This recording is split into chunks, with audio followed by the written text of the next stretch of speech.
इस लोक का कोई भी ऐसा नाता हमारा साथ सदा नहीं देगा।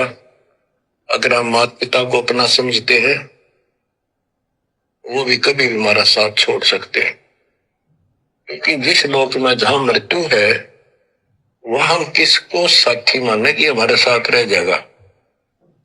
परमात्मा समझा रहे हैं, धीरे धीरे धीरे धीरे हमने ज्ञान आधार से अपने परिवार से भी मोह हटाना पड़ेगा। हम केवल जिम्मेदारियों तक सीमित रहें। एक पति की अपने औरत के प्रति क्या जिम्मेदारी है, एक पत्नी की अपने पति के प्रति क्या जिम्मेदारी है, बाप की अपने बेटों के प्रति क्या जिम्मेदारी है, बेटों की बाप के प्रति क्या जिम्मेदारी है। केवल आप और हम भाई बहनों ने अब इस ज्ञान को आधार बनाकर जिम्मेदारियों तक सीमित रहना है। आवश्यकता से ज्यादा मोह ममता नहीं पैदा करनी है। ज्यादा से ज्यादा समय परिवार में केवल परमात्मा की भक्ति में, परमात्मा के सत्संग में व्यतीत करना है।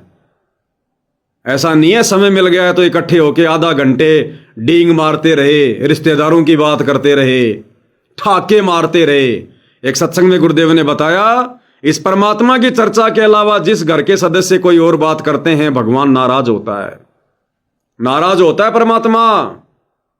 अगर हमने आवश्यकता से ज्यादा काम धंधे की भी बात कर ली, घर में बैठकर आवश्यकता से ज्यादा रिश्तेदारों की बात कर ली, आवश्यकता से ज्यादा फालतू की चीजों के ऊपर हमने कोई वार्तालाप की, या ठाके मार मार के हंसने लगे हम, परमात्मा नाराज होता है। सतगुरु इस गंदे लोक में और किस बात की खुशी भई, ना जाने काल की कर डारे, किस विडल जा पासावे, जिना दे सरते मौत खुड़क दी उन्हानु केड़ा हसावे। और वर्तमान समय हमारा पिता, हमारा बाप, हमारा भगवान जेल में बैठा 11 साल से, हमारे मुंह पर हंसी आनी भी नहीं चाहिए।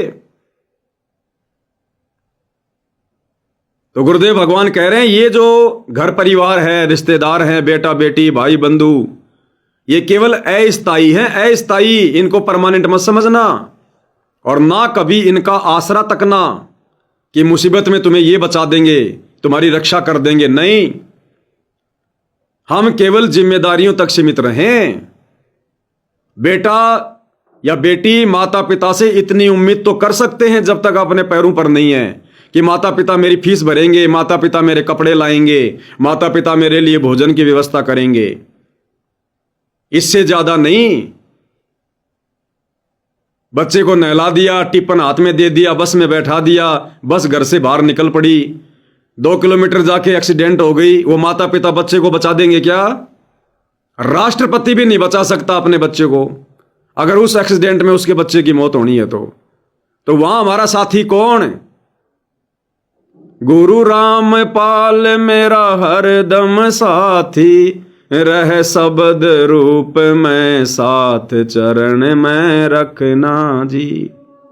भोग लगाऊं महिमा गाऊं, सतगुरु से करूं अरदास चरण में रखना जी।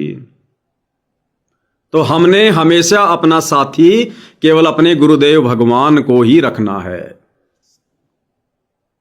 अब दास के साथ में भाई और बहनों, मेरी पिछली तारीख पर जो 12 अगस्त 2025 को थी हिसार में, मेरे साथ में 2 भाई गए हुए थे, मनोज भगत, मुकेश भगत। तो कोर्ट से बाहर निकलते समय दास तो एक पुलिस वाले के साथ में था, और उन दोनों भगत भाइयों को सतलोक आश्रम धनाना के गुंडों ने, बसंत सैनी जो कि रोहतक का कोऑर्डिनेटर है वो था, और 10-12 लोग और लेके आया। उन दोनों भगत भाई बहनों की पिटाई की जम के, वीडियो आप सबने देखा होगा। उसके बाद जब हम थाने में गए, वकील के पास गए, तो हर कोई हमें एक ही शिक्षा दे रहा था कि भाई तुम कौन से कमजोर हो, जब तू तारीख पे आता है तो 10-15 भगतों को लेकर आया कर। तुम्हारी गैंग में भी तो बहुत भगत हैं, 10-15 भगतों को लेके आया कर। वकील ने भी यही कहा कि भैया 10-15 भक्तों को लाया कर, 2-3 गाड़ियां भर के लाया कर, फिर उनकी औकात है क्या? तो दास ने कहा कि हमने यही तो नहीं करना, भगत बहुत हैं, हजारों हैं, लाखों हैं, लेकिन हमने यही तो नहीं करना। जो गलतियां वो सतलोक आश्रम वाले कर रहे हैं गुंडागर्दी करके, हमने वही तो गलती नहीं करनी। हमने 650 साल पहले वाली घटनाओं से शिक्षा लेनी है। जब परमात्मा मगर से जाने लगे तो एक तरफ तो वीर सिंह बघेल अपनी सेना लेकर हथियार लेकर खड़ा था, एक तरफ बिजली खान पठान अपनी सेना लेकर हथियार लेकर खड़े थे। अरे हमने वही तो गलती नहीं करनी। हम कानूनी दाव पेच अपना सकते हैं, हमारे को अधिकार है, क्योंकि कोर्ट में मुकदमा चल रहा है। तो कानून की हद में रह के जो बचाव हम कर सकते हैं वो तरीके हम अपना सकते हैं, वो जायज हैं। लेकिन इसके अलावा यदि हम सतलोक आश्रम वालों की तरह घटिया तरीके अपनाएंगे, ईंट का जवाब पत्थर से देना चाहेंगे, तो फिर भगवान से अविश्वास समझा जाएगा। अगर मैं तारीख पर 10-15 भगत ले गया, 2-4 गाड़ी भर के ले गया, मेरे को तो बहुत भगत कहते हैं, भगत जी आपकी तारीख हो तब बताना। मैंने कहा क्या करोगे यार, वो बसंत सैनी आ जाएगा गब्बर सिंह आ जाएगा। बोला भगत जी कोई बात नहीं, खा लेंगे मार। ये नहीं कहते कि भगत जी देख लेंगे। हर सत्सेवक भाई बहन क्या कहता है, भगत जी 2-4 हमारे भी पड़ जाएं तो ठीक है, क्या पता हमारा भी कौन सा कोई वो कर्म कट जाए। हर भगत यही कहता भगत जी खा लेंगे 2-4 कोई बात नहीं। जब हमारा बाप हिसार जेल में बैठकर मार खा रहा है तो हमें खाने में क्या दिक्कत है, खा लेंगे भगत जी कोई बात नहीं, उनके कर्म उनके साथ। लेकिन दास सभी को हाथ जोड़ के मना करता नहीं भाई, ये मेरी परीक्षा है, ये मेरी लड़ाई है, ये मैंने लड़नी है। अगर ज्यादा भगत जाएंगे ना चाहते हुए भी लड़ाई झगड़ा होगा, क्योंकि सतलोक आश्रम वालों के सिर पर तो काल सवार है। वो तो यही सोचेंगे कि हमारे से लड़ाई झगड़ा करने के लिए लाया है, हमारे से पंगा लेने के लिए लाया है, इसका मतलब हमारे को कमजोर समझ लिया। हम 15 ले जाएंगे, वो 50 ले आएंगे। इनके पास में मजदूरों की कमी तो है नहीं, इनके पास में भक्तों की कमी तो है नहीं। इनको तो बस एक पीला पर्चा निकालना पड़ता है कि गुरुजी के आदेश हैं, इशार में गुप्त सेवा है, गुप्त सेवा। अब भगत इतने मूर्ख हैं, वो ये भी नहीं पूछते कि भाई क्या सेवा है। नहीं नहीं, इशार में जाने के बाद बताएंगे क्या सेवा है। और जैसे पवनदास कोर्ट से बाहर आएगा, वो गुप्त सेवा के नाम पर लाए गए सैकड़ों भक्तों के हाथों में लठ पकड़ा दिए जाएंगे। ये सेवा है गुरुजी के आदेश से, गुप्त सेवा है, इस पवनदास को गुप्त कर दो ये सेवा है। जब हम लोग 2021 में हिसार में सुलेखा बहन के घर पर साथ संगति करने गए थे जयपुर से, कम से कम 200-300 भगत वहां पर साथ संगत वाले आ गए। हमने पहले बता दिया था भाई फला फला तारीख को हिसार में साथ संगति है।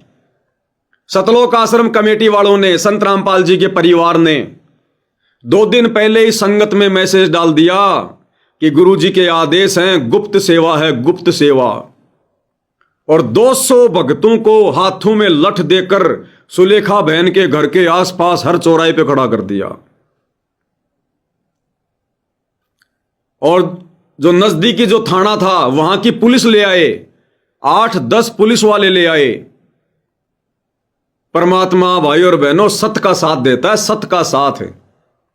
मालिक ने दिखाया उस समय कि बच्चों मैं तुम्हारे साथ में हूं। शेर की जुबान में से परमात्मा ने शिकार निकाला।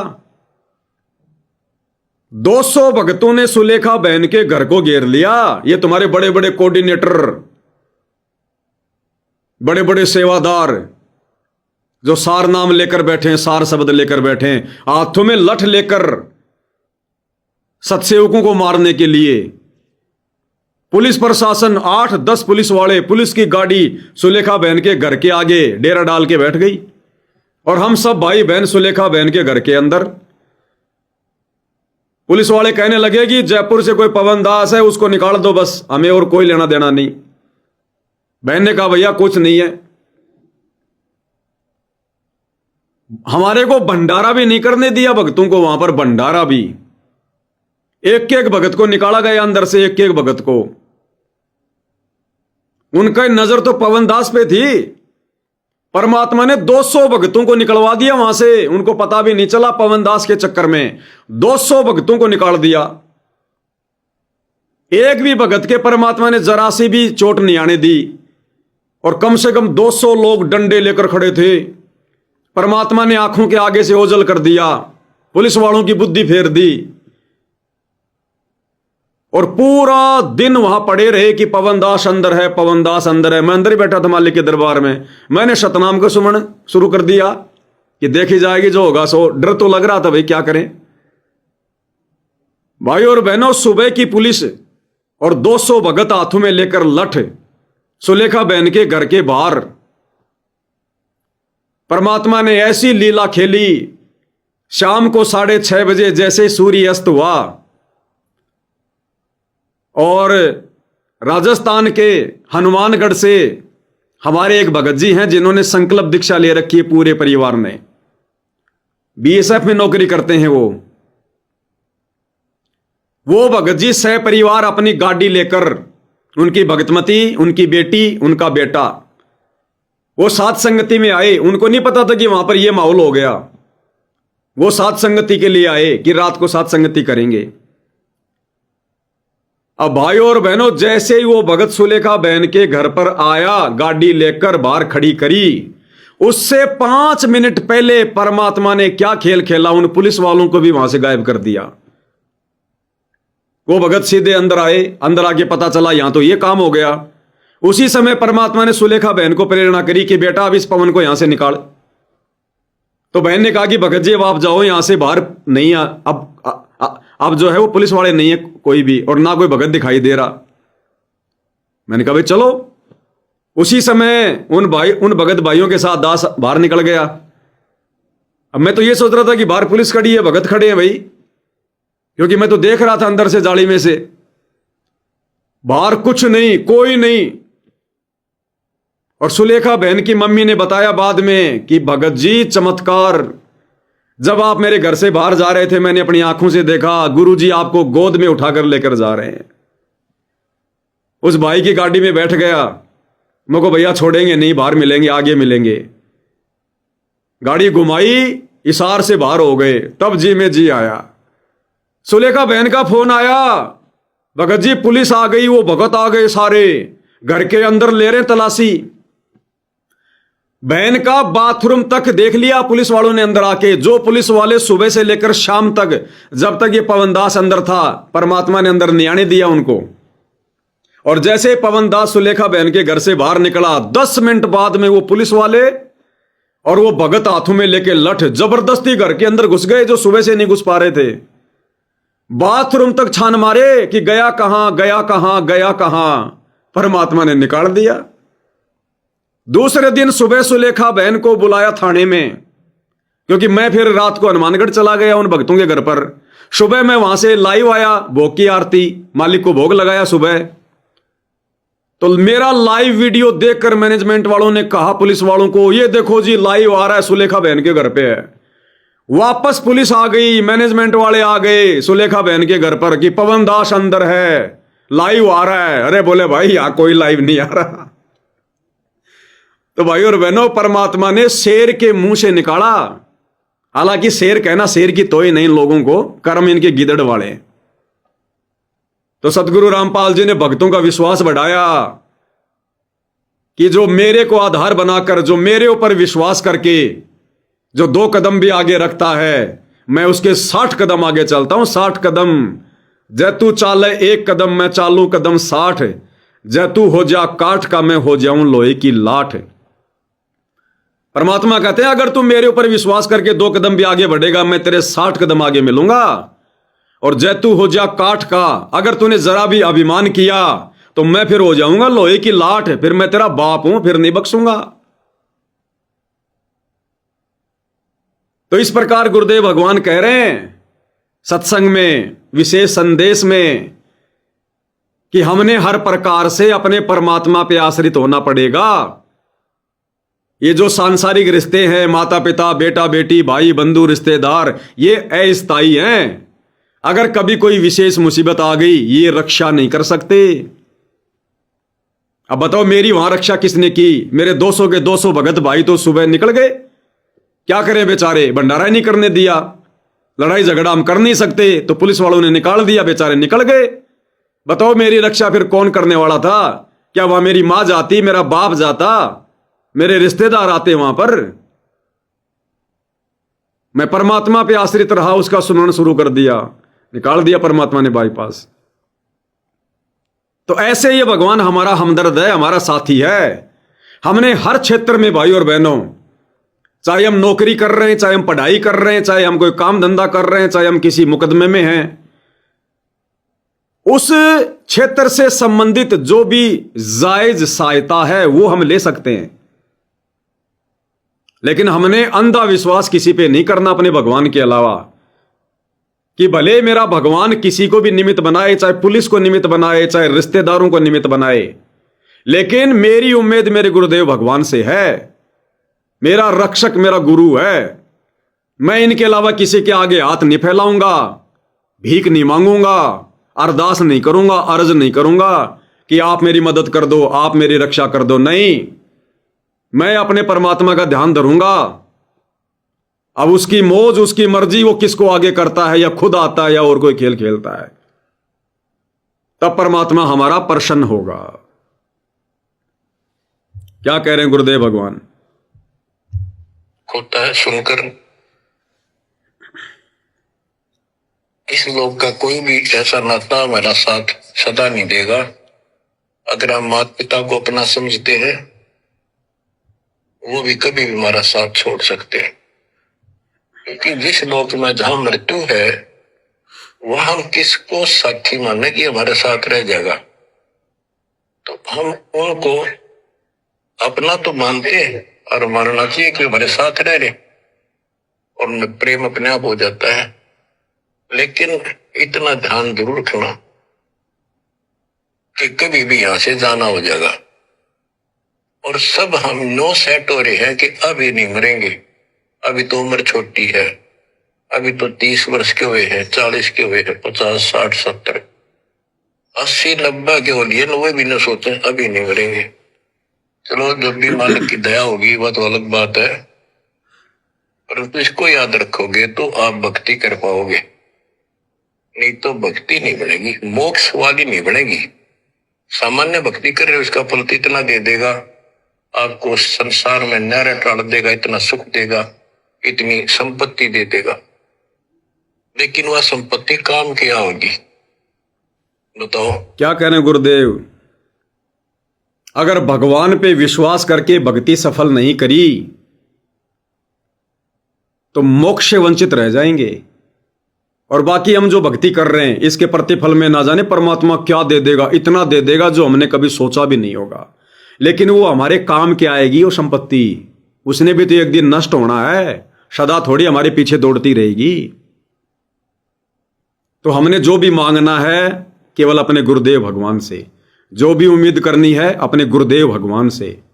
और गुरुदेव भगवान से भी बारंबार मांगने की जरूरत नहीं है, वे अंतर्यामी हैं, उनको पता है। उन्होंने तरीका बता दिया कि जो फॉर्मूले मैंने तुम्हें बता दिए, जो भक्ति बता दी, जो सुमरण दे दिया, जो मर्यादा बता दी, बस उस मर्यादा में रह के भक्ति करो। जब तुम्हें जहां किसी भी चीज की आवश्यकता होगी, परमात्मा कहते हैं कल पे कारण कौन है, तू कर सेवा निष्काम, मन इच्छा फल देऊंगा जब पड़ेगा मेरे से काम। भगवान से भी मांगने की जरूरत नहीं है, वो अंतर्यामी है। जो पतिव्रता जमी पर जो जो धर है पांव, समर्थ झाड़ू देत है ना काटा लग जाओ। उससे मांगने की जरूरत नहीं है, बिना मांगे देता है परमात्मा, सब कुछ जानता है कब कहां किस चीज की आवश्यकता होगी। तो हमने भक्ति विधान को फॉलो करना है, बाकी काम फिर परमात्मा का है।